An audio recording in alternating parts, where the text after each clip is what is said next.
today we have, as we all know, we have a lot of startups here. We have a lot of VCs and we have a lot of corporates here. And a lot of the corporates are represented by their CVCs. And so this panel, of course, is to address how do we all work together, right? And we don't want to just talk about how the corporates invest or how the VCs invest, but we want to talk about how they invest and work together with the startups. And so we can actually address some of the questions that startups themselves in the room might have. So this panel is really designed to address the set of issues. And Sarah Williams will be, I think you're the moderator, right, Sarah? Okay, so Sarah from Rich Products is going to lead us through this subject area, and you will also introduce or have your panels introduce themselves. Okay, thank you very much. See if this is working. Excellent, good. So I'm Sarah Williams. I'm a partner with Rich Products Ventures. So we're the venture arm of Rich Products. So we are a $4.5 billion family-owned company based out of Buffalo, New York. Our venture arm is based out of the Bay Area out here. And just a quick background on our business. We've been around for about 75 years and have really broad portfolio. We sell primarily into commercial and non-commercial food service, in-store bakeries. We have a CPG brand, CPG companies that we also offer. And we sell a wide range of products from toppings, creamers. That was our initial entry into the market 75 years ago. We were the first ones to go out to all the dairy boards and tell them that you could use the word cream, even if it was non-dairy. So we've seen that and we're watching it over again here. We sell tons of bakery products. So if you go into an in-store bakery, a lot of those products are ours, cookies, cakes. And then we also have pizzas, proteins, meatballs, seafood. So really broad range of portfolio. And we set up our venture fund about 5 years ago. And I think this is one of the things we'll talk about as part of the panel, but for us as the venture fund, certainly we're looking to make a return and that's how we're ultimately measured, but really we're the peak around the corner for the company to make sure that we're not going to be blindsided by some innovation that's coming down 5 years down the road. So if it's something a couple of years out, the company's probably running with that innovation. If it's something further down the road, we're really looking at that. So we'll get into that, I think, as a panel about these. For the panel today, it's a representation of corporate VCs, and then also we've got, full disclosure, Randy Wilkinson is here. He's one of head of CEO of one of our portfolio companies, and he'll share more about that. But I think I just wanted to put a few pieces of data out there. There was a Silicon Valley Bank report last year on CVCs. I mean, there's about 1,000 CVCs out there. I think about 25% of funded deals by VC funded deals have a CVC in them. Apparently the success rate is even higher for exits for having a CVC in, just a plug for our role. And so it's just really a key part of the ecosystem. And I think there's a lot of misunderstanding of what is the CVC. I think I'm always hearing questions. I've heard them today during breaks and at lunch. I've been enjoying conversations about just sort of different questions about what is, okay, do you partner with the CVC? How do you work? Is there commercial arrangement? All of those questions that come up from the startups. And so I think we can also dig into that a little bit as a group here. So that's the goal for the day, is just kind of shed a little bit of panel today is to shed a little bit of light on that. So I think the first thing to do would just be to do quick intros and who you're with, and we'll go from there. Sure. Is this on? Yeah. Mike Wilbur with Wilbur, Ellis, and actually our companies are really more similar than I thought. You're 75 years old, we're 100. You're $4.5 billion in sales, we're $4 billion in sales. And we started our CVC about 5 years ago, 2016 or 17 or so. So similar. Wilbur, Ellis, we have 4 main operating businesses. In Asia, we're the largest specialty chemical distributor across the region, about 42 offices, about 1,100, 1,200 employees in the region. Specialty chemicals, not commodities. We have 15, 16 labs selling into paint, coatings, inks on the industrial side, but then food ingredients and personal care ingredients throughout the region. We have an animal nutrition business based here in the US, mostly selling food byproducts back into dairies and those kind of markets, but it'd be dairy, pet food, and land-based aquaculture. And we'd be the largest in land-based aquaculture. We own a company called Nature's Alpine, which I think a lot of people are familiar with. It's a starter fertilizer, 7 facilities between Canada and the like, and the US, and then our ag retail business. And so we were the 3rd largest ag retailer, but then Simplot and Pinnacle came together, and now we're the 4th largest. About 165 locations across 26 states, primarily thought of mostly on the West Coast. And sort of service the growers who want more of a white glove approach. And we do a lot of custom application. We have the largest aerial fleet in the country, 65, 70 aircraft between helicopter and fixed wing. And I guess that's about it. I'm Randy Wilkinson, CEO of Wilkinson Baking Company until about a week ago when we had a new new CEO take over, and I'm board chairman at this point. I was telling him that I, as a child, would go to the local Wilbur Ellis outlet to pick up supplies for our cherry orchard. And so my background in agriculture was 40 acres of cherries. Our company makes the BreadBot, which is on the screen right now. The BreadBot is the world's first fully autonomous bread production unit. It takes bread, it takes the dry ingredients, the yeast, water, mixes them together, creates the dough, forms it, puts it into the pan, proofs it, ultimately bakes it, and then sets it on a rack to cool. You can take a hot loaf of bread home. It, for a retailer, adds a lot of theater, aroma, but significantly, it's a very strong ESG story in that it, in the commercial production of bread in a central factory, the process of getting that bread from the oven to the shelf in the store consumes about 50% of the wholesale cost of the bread. So the ability to have no post-production transportation challenges, to have the fuel, the labor, the fleet, all of those things resolved. So Camille earlier was talking about plenty and the observation that grocers are in a very strong battle over their future and how fresh the perimeter of the store and fresh is a key to that, and how produce is one of those elements. We see bread on the perimeter as part of that advantage for the grocer as well. Hi, I'm excuse me, I'm David Pierson. I'm managing director for venture capital at Syngenta Group Ventures, and a strategic investor. And about 2 years ago, Syngenta was acquired by ChemChina. And at that point, about 6 months later, they formed Syngenta Group. So Syngenta Group now is our global CP business, our global seeds business, and those are both Syngenta brands. And then Adama, the generic chemical manufacturer out of Israel, is part of the group. And then ChemChina, about 18 months ago, merged with Sinochem. And at that merger, all of the ag assets in China were pulled out of those respective organizations and put together in an organization called Syngenta China. And that's the 4th element of Syngenta Group. And that business is $8.5 billion on its own. So it's a big business and gives us, you know, overnight a very big footprint in China. We're market leader in China now.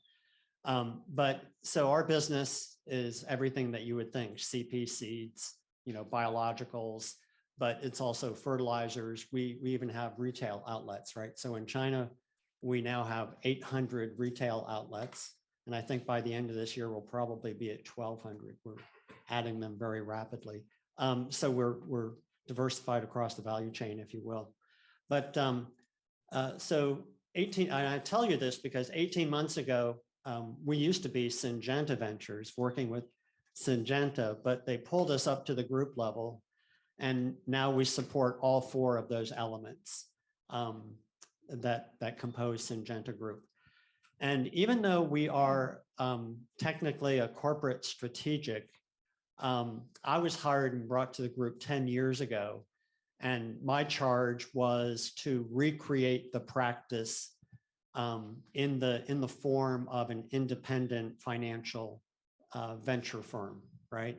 So to move us away from those practices and characteristics of your typical CVC and make us more like a Finisterre or a Cultivian. And I think if you ask our co-investors, they would say that we act very much like a financial investor, but we've got all of those benefits associated with, being at a very large multinational corporation with all the access to expertise and resources and things like that. So hopefully the best of both worlds. Great, thanks. I think just tagging on that question, I think in the CVC world, we often talk about this spectrum of financial on one end and strategic on the other, and CVCs typically fall somewhere on that spectrum if you ask them where they are on that one.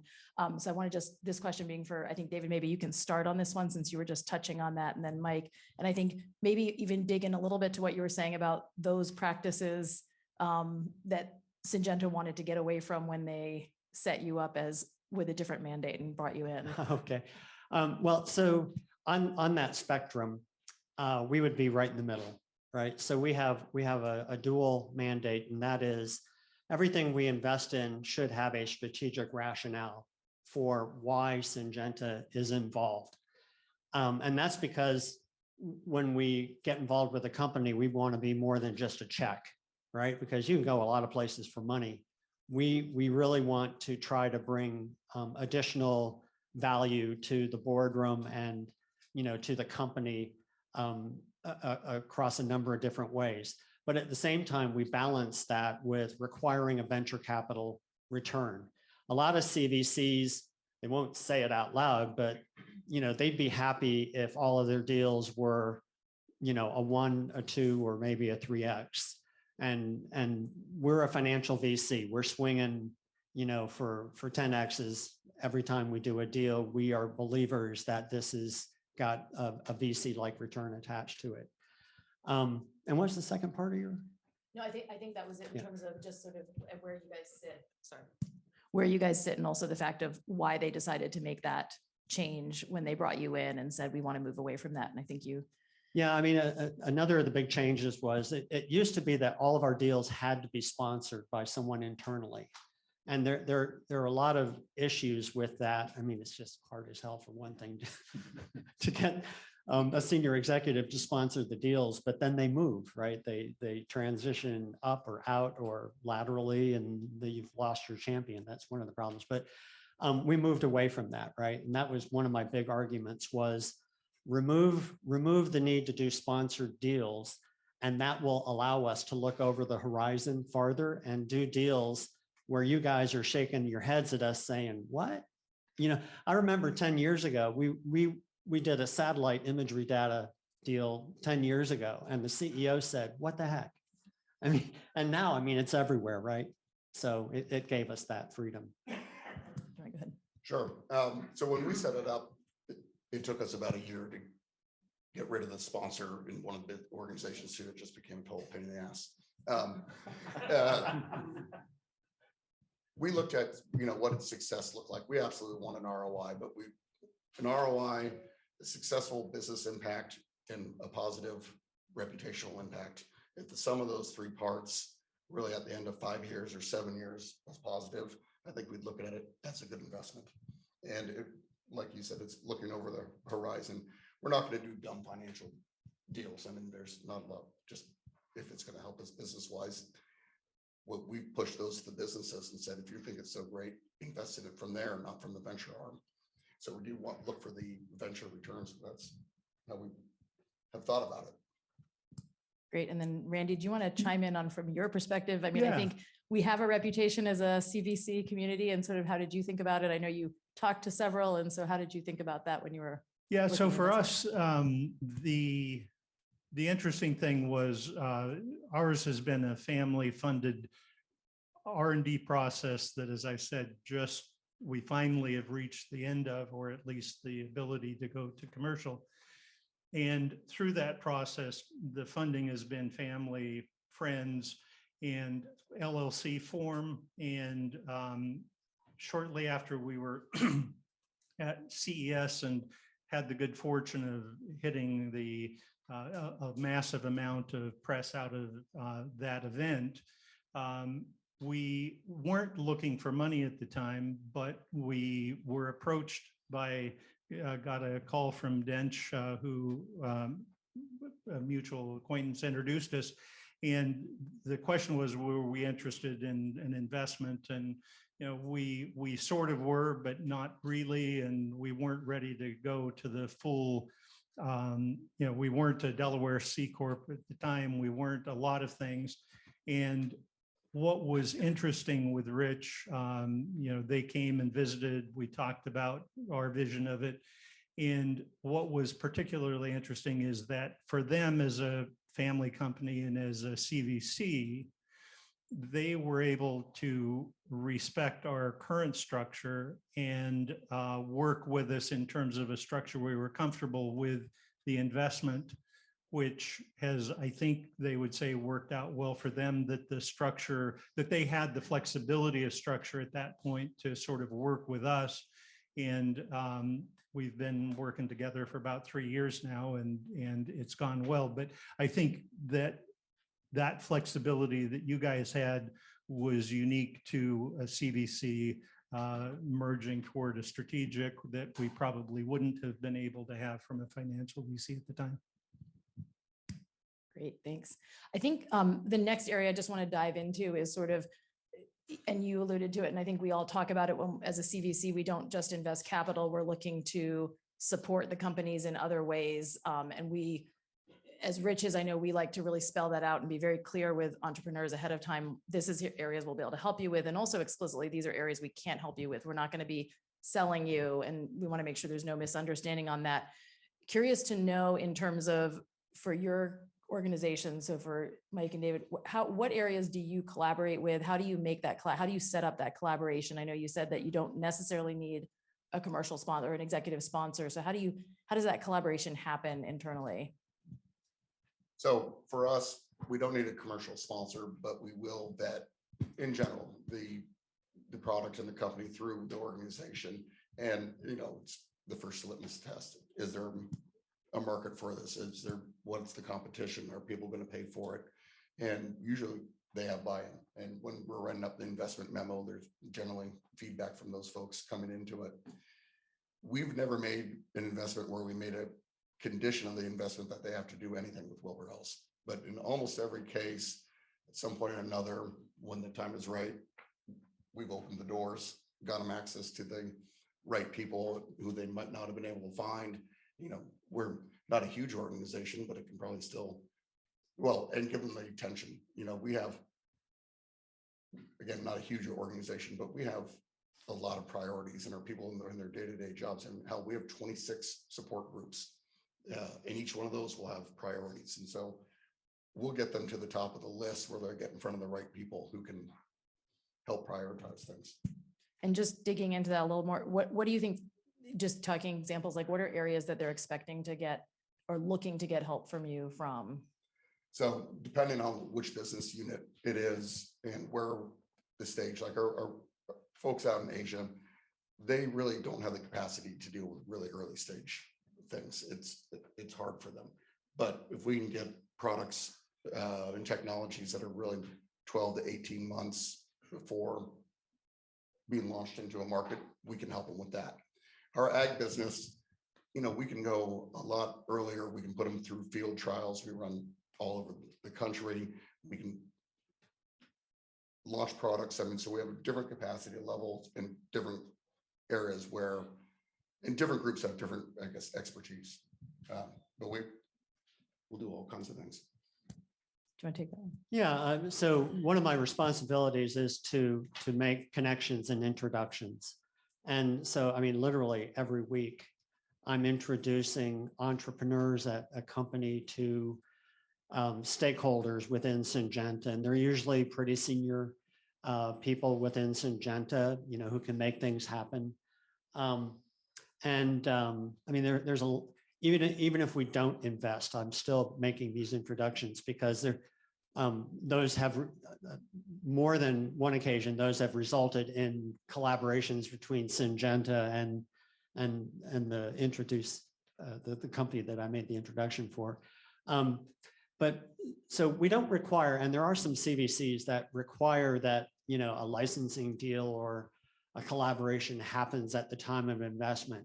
And we cut that cord, a good 10 years ago. It used to be that way, but the business guys, the R&D people, they just slow you down. You can't, we decided we need to move at the speed of the financial VCs so that we could be in the good deals. So we cut the cord, and now we tell the business, look, we will introduce you, we will use you, and you can help us on diligence, and that's a way for you to get to understand the company. But we're going to keep ourselves out of, any kind of deal happening alongside or as part of the investment. But and we just made a slide on this because we presented to our executive committee on Monday.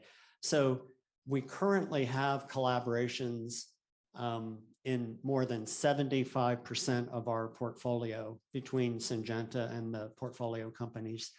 And then historically, when we went back and looked, we had collaborations in over 90% of the portfolio. So, I mean, I think we're pretty effective in helping good things to happen. And but it's not required. Right. And just to clarify, when you say collaborations, is that a business partnership and money's changing hands on that? Or is it more of we're helping in certain areas? It can be both, right? But most often it's money is changing hands, right? So it's a research collaboration, where we're sponsoring research, or it's a business collaboration where we're using their platform or we've in-licensed their product. I mean, it takes many flavors, but there's usually money involved. Great. And Randy, just when you think about it in terms of areas that, I know as you mentioned when we met, you weren't necessarily looking for investment, but there were reasons. What were you looking for support and help from? Hopefully you can say you found it, but you can let us know if not. Oh, it's been terrible. Yeah, I think that while at this stage, there's not been the business sense of money changing hands, it's been very helpful for us when you're a small company and you're facing a particular challenge. It's helpful. For example, I think of Rich has a division that's For Real, which is a milkshake maker that a lot of convenience stores and other stores have 20,000 plus around the globe. And those are all networked and part of a system. Our bread bots are all networked and will be part of a network system. And so as we're building that foundational technology, building the stack, the question is, what do we need to include in it, or how should we be thinking about some of those networking challenges? And so Dench and Sarah were able to connect us with their team that has helped in giving some insight into what that involves. Or another example that I was thinking of was in a conversation with Costco, they were asking, well, can you do, maybe something special? How about, could you do Japanese milk bread? Well, first I need to know what Japanese milk bread is, and secondly, what the product or the ingredients and what do I need to know about it? Well, Rich has a division in Japan and connected us with one of their formulators there, and we were able to put together an understanding and made a doggone good Japanese milk bread. So the point being that those kinds of things that a small company doesn't necessarily have at its immediate beck and call has been helpful for us having that connection. Great. And maybe asking Mike and David this question, like, and actually Randy too, you can weigh in on this one. Are there areas where you feel like startups and CVC's expectations are not aligned when you're starting to work together or talk about expectations, whether it's a question on timing or readiness to market or where they are in the phases? Have you run into areas where that feels like it's out of alignment or missed expectations? I wouldn't say that it's an issue for the ventures team, but we do frequently see misalignment of expectations between Syngenta and a smaller company with which they're partnering. And so frequently, in fact, that it's now, part of the startup, list when they're putting together a project team to, run a collaboration with a small company. It's on the checklist that there's a discussion at the steering committee level for that deal with that company about, expectations, because, frequently small company shows up with a product that represents new technology. So it's going to be new in the market and not quite sure what the adoption rates will be and what that ramp or what that curve will look like. And, most of the time the small company thinks, wow, this is, peak sales 500 million. This is, and it's gonna hockey stick. And, the people at Syngenta who've been in product roles for 20 to 30 years are looking at it and they're saying, the financial business case they've done as part of supporting the collaboration shows that its peak sales 100 million. And it's going to have a, ramp to peak sales of 7 years, not 3 years, right? So, I mean, it is much better to align on those expectations up front for a much happier outcome, during and at the end, we find. So I'd answer that we've gotten a lot better at aligning the expectations. I think Ron's probably heard this story, but when we were a few years ago in Minneapolis, so it was pre-pandemic, we had about 700 people in for, sales meeting and all that kind of stuff. And I wasn't giving the presentation, and one of our business development guys said, all right, who in the room here has had an experience with one of our venture-backed investments? Almost everyone in the hands went up. And this is why, being a lawyer, you shouldn't ask a question you don't know the answer to. He said, okay, who's had a good experience? One hand went up, which was brutal. It was really funny. But yeah, the expectations do get misaligned on both sides. Our folks don't understand that these companies are venture-backed, right? And they got to grow or die. And they just don't understand why they have to go so fast. And the companies themselves and ones we're working with don't understand how busy our folks might be or where they fall in the pie. For example, a couple of weeks ago, I was up in Chelan, Washington, and one of the companies we had invested in was there, and they presented, and we probably do, between those two branches I was doing, we probably do 25, 30 million in sales of Syngenta products out of those branch. The peak sales year one for this other startup that we're working with, if we kill it 500,000, our purchasing manager said, listen, can you call them up and tell them to stop calling me?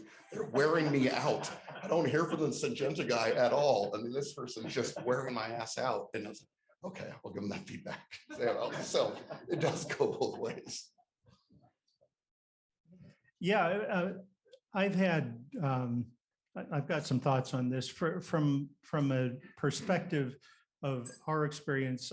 I think it's possibly useful to think about from a startup perspective about the corporate investor in maybe 3 categories. One is in the industry, but potentially competitive to what you're doing. You've got a better technology, but it will potentially displace what they're doing. The second would be in the industry, not directly competitive, but a supplier to or a vendor to a competitor. And then a third bucket, which would be those who are not competitive, but in the industry.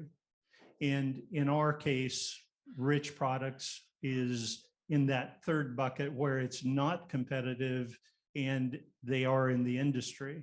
We've had conversations with those with whom we are directly competitive and would, in our view, present a substantial threat to their business model. And if they were smart, in theory anyway, they would acquire or be part of and use it. But that represents cannibalization, and not everyone has the stomach to do that. And so in the end, it's probably more rare to see something where it's directly competitive being a good match. We've not had success in that direction, even despite conversations with our largest competitors. In that second category, we've had substantive conversations with those who are very closely aligned with what we're doing, could benefit from what we're doing, and who, as they looked at taking a position in our company, ultimately declined to do so, saying, you know, the reality is that what we're selling to your competitors is a substantial part of our business. And if we are an investor and owner of your company, that puts us into conflict with our customer, and we're going to respectfully decline. However, we would love to collaborate with you on all of these creative things that you're doing. So we are collaborating with them, but not as an investor. So those three buckets, I think, might be useful as a way to think about that. Great. Just one question we didn't talk about. Mike and David, do you have innovation groups or external innovation groups separate from the venture group, or is that you do have? Yes, well, we do, and that's really when the cooperation got better in our ag business. We absolutely do. And then with our animal nutrition and that business, no.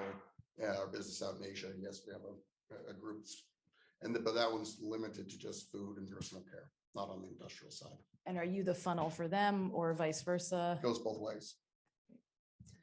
Yeah, so research and development, both on the CP and seeds, which is mostly biotech, they have an innovation team, right? But they're usually engaged at the universities, right? And looking at very early stage technology. So we're complementary, and we do funnel things back and forth.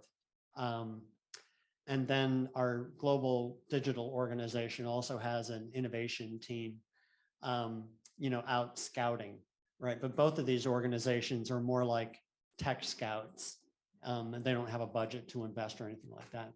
And we work collaboratively with both. Great. Just for a lot of startup founders, CEOs in this room, in terms of what advice would you give them in terms of what questions to be asking of you as an investor, or what questions you would advise them as a founder that they should be asking of investors? What should they want to know about the investor, particularly when it's a CVC? Any advice for them? Well, I guess for me, we do financial deals, but I'd want to know what value they would be expecting from Wilbur, Ellis, or one of our divisions, and then what would we get out of it too? I mean, what's the two-way street? And if I can see those kind of things, that's what I don't normally hear, I guess, other than people just wanting money. I think that a clear understanding is useful. I think that there's a reputation that some investors have with startups of keeping a very, very close eye and being, there's a sense of I'm having to babysit my investors, or on the other hand, they invested and I never hear from them, but it would be helpful to get. And so I think prior to the investment, a conversation and understanding of what is this going to look like month to month going forward is a useful thing.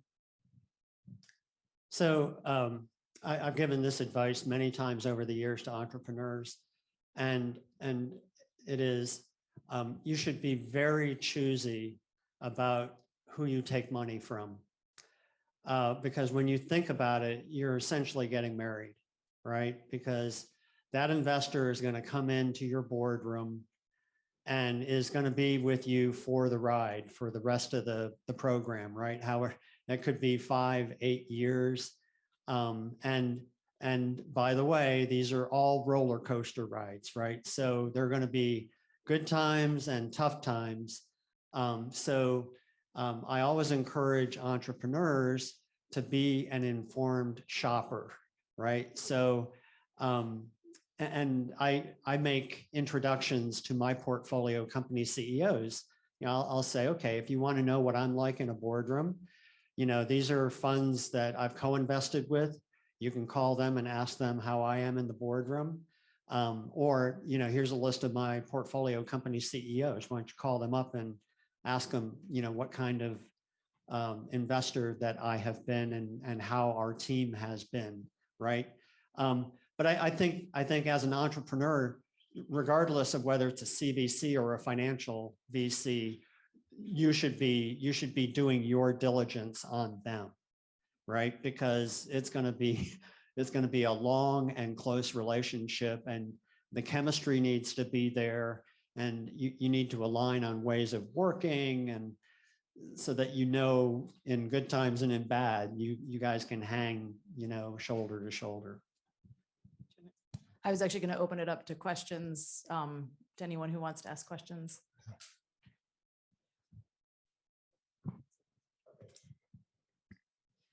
Quick question. I had a personal experience with the CVC fairly recently where it was an interesting potential strategic investor. However, there were strings attached to that investment. And I guess they can take different forms in different deals, whether that be exclusivities or first rights or whatever that might be. How common would you say that is, that, you know, there's an you know, to some extent you're ceding control of the future potentially have segments of the market or the way you exit or where you go next? How common is that? I guess I don't know how common it is now. I think a few years ago, like David said, you guys stopped it 10 years ago. When we were putting ours together, I'd seen term sheets from other corporate VCs, and I specifically said, we're just not going to do that. So I suppose it matters how the economy is going and how much money is out there and how competitive people are for deals, because, you know, the past few years, the entrepreneurs had the leverage and probably wouldn't have accepted it, but I don't see it so much. Well, there's a few of our industry competitors, who I will not name, who do show up and ask for rights in term sheets, right? And 10 years ago, we agreed with our executive committee that we were no longer going to ask for special rights in a deal, because we think it encumbers the value of the deal, right? And the other negative thing it does is it creates misalignment in the syndicate and in the boardroom. If I've got a special right, whether it's a right of first refusal or you know, whatever, that someone else doesn't have, that causes me to have a different set of decision-making variables versus, you know, the other the other investors. And at time of exit, that can be a real problem. Or, I mean, I can think of a lot of reasons why, but I would encourage you not to accept rights, because it's, I think, a poor practice.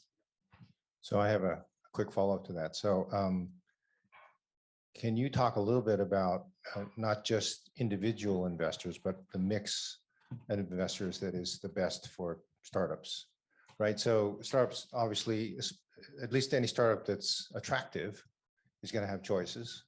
And they have choices between a mix of financial and CVC investors, and they could actually add more than one CVC investor. And in fact, some people would advise that, well, if you're going to take one CVC, you should take many CVCs, right? Because you don't want to look like, even if there's no special rights, you don't want to look like you're beholden to or too dominated or in the camp of, because that could affect your ability to sell to competitors of that CVC, right? So, or corporate, right? So maybe you can talk a little bit about the mix of the cap table mix. And then also a second question, maybe talk a little bit about what's special about ag and food tech, if anything, in this area? Because, we are in a particular industry. And is there something that stands out with respect to CVCs and ag and food tech that are better or different than other industries? I'm happy to tackle that one first in terms of, I think it's such an individual decision, right? In terms of who to select as your investors, and there's no cut and dry answer to that. It is exactly as you said, like you've really got to interview effectively. You've got to look at it as a two-sided discussion. The investors are not just choosing you, you're choosing your investors. And so it's looking at, I would say typically we have a number of investments where there's multiple CVCs in it, and it's that they're looking for expertise in a number of different areas. And so I think they're often going to the table saying, this is the, for a follow-on round, I want someone who can do this, someone who can do this. I think it really could be a mix. And then the piece I would add on food is we think of food as really a very unique space. What larger companies and the CVCs know how to do is often it's how to scale, it's how to deal with the relationships with the customers that are just things that you learn by being in the industry for years and years. And so the ability to leverage that experience, that's really, in my opinion, what you should be looking for from a CVC is there's often things you don't know. We'll often, and this harken back to some of the conversation earlier on SynBio, but we'll see it in ingredients too, or just, I've got this great XYZ product on the benchtop. And we look at each other and we say, well, that's great, but scaling is basically the biggest part of this. So I think, a CVC has the access to resources that can help you understand that. So that'd be my. Yeah, in addition to what you said on the scaling, I'd also say that particularly as it relates to food and ag and even personal care, the regulatory process that we know how to do, how to navigate, we know how long it's going to take, what it's going to cost to get these products not only scaled, but in a market. And then on the board or the investor, I think you're right. You want a diverse mix of who's going to add value in different areas, who could come in and lead the follow-on round, but you don't want them all, you don't want, I think, me and David on every cap table, right? How many deals do we have together? I know. It's like Ron and Mike. And I always think you want other folks who aren't traditionally investing in this space to come in with the fresh ideas and do scale from that way too. Yeah, you gotta think of your board composition, right? And so it's always going to be on a case-by-case basis of, which investors you would choose, but ultimately you're thinking about board composition. And it's not just a check that they're bringing, it's whoever they're going to put on your board and, what they bring in terms of, personal industry knowledge, venture knowledge and experience, venture track record, and their Rolodex, right? Their relationships and how they can help you leverage their contacts in the industry, but it's always going to be case by case. I belong to a group of 60 CVCs and we meet twice a year and it's kind of like a therapy session for CVCs. I mean, literally, and it's amazing. We all, even though these are all very different industries, these groups come from, all the CVCs, we all have the same issues, the same challenges, the same problems, the same opportunities. It's just, different industries. So I'm not so sure that food and ag is different from, other industries in that respect.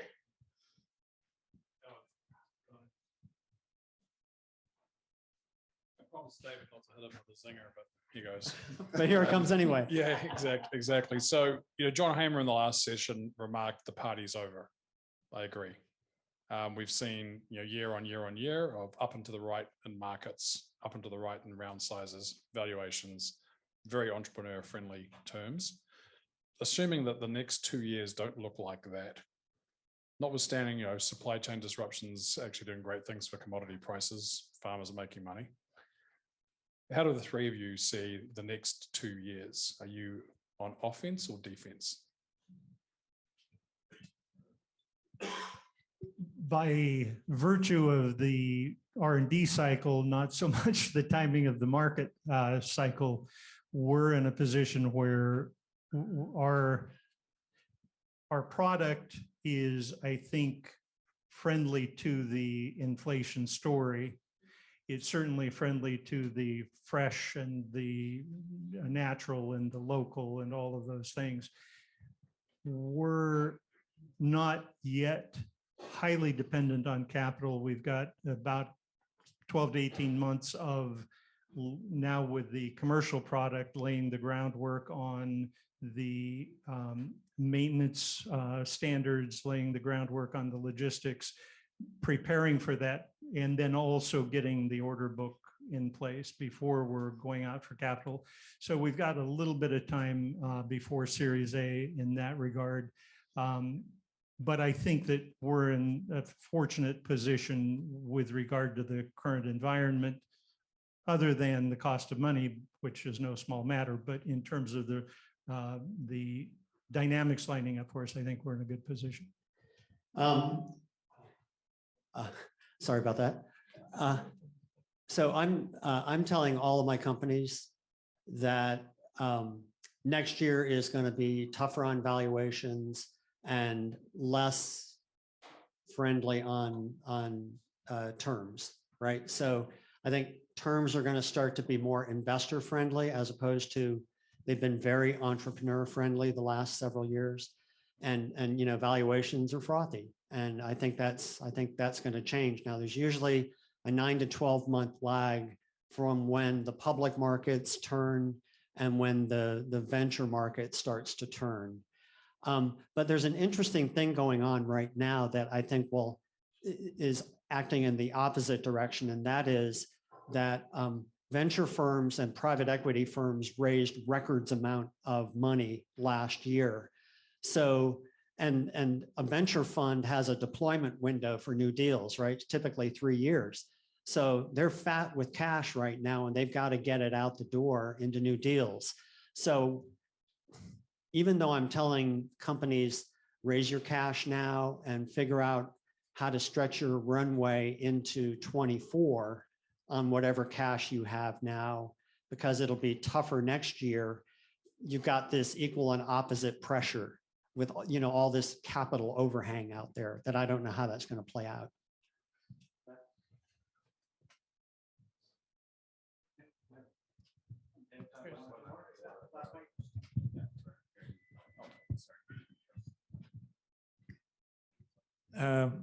Your CVC programs, it's funded from the balance sheet, or it's allocated a specific amount through a long period, and how it changes every year, especially now on what you're talking, you know, the change in the macroeconomics environment. And so if you can answer, you know, what kind of funding you have and how that impact the collaboration with these startups. For us, we are absolutely off the balance sheet, but the other piece of it is the total amount over 5 years is approved at the board level, and we have the funding. We just didn't set it aside in a fund. Yeah, I was gonna say, we're actually about the same boat and off the balance sheet. And I think, I don't know your perspective, but I think being a privately held company, we're obviously wildly affected by the markets, but at the same time, we're not affected by quarter to quarter, which gives us just a little bit more flexibility.